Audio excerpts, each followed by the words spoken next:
Le seul moyen de croître en grâce, c'est de faire avec dévouement l'œuvre dont le Seigneur nous a chargés. Travailler dans la mesure de nos forces, au bien de ceux qui ont besoin de nous. La force s'acquiert par l'exercice. L'activité est la condition même de la vie. Ceux qui prétendent maintenir leur vie chrétienne en se bornant à accepter passivement les grâces d'en haut sans rien faire pour le Christ, essaient simplement de manger sans travailler. Or, dans le monde spirituel comme dans le monde matériel, ce système aboutit fatalement à la dégénérescence et à la mort. Celui qui refuserait de faire usage de ses jambes perdrait bientôt la faculté de s'en servir. De même, le chrétien qui se refuse à employer les facultés que Dieu lui a données, non seulement ne grandit pas en Christ, mais perd les forces qu'il possédait. L'Église est l'intermédiaire choisi de Dieu pour le salut des hommes.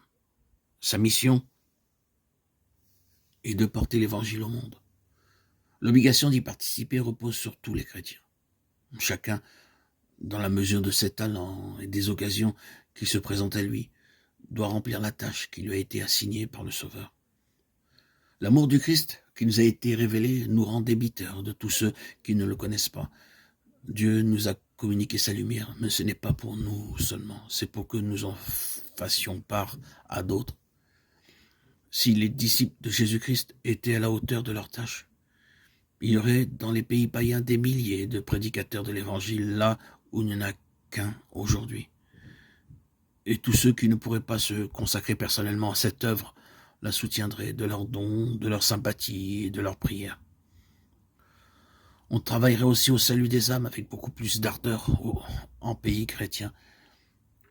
Il n'est pas nécessaire, si nous voulons travailler pour Jésus-Christ, de nous rendre dans les pays de mission, ni même peut-être de quitter le cercle étroit du foyer, si notre devoir nous y retient. Ce travail, nous pouvons l'accomplir dans notre famille, dans notre église, parmi ceux avec lesquels nous entrons en contact ou en relation commerciale.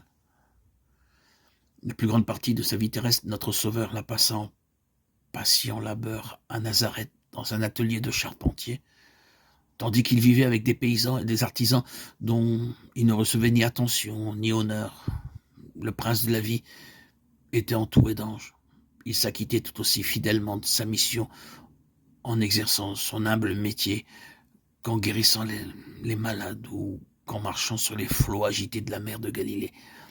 De même, dans les devoirs les plus humbles et la condition la plus modeste,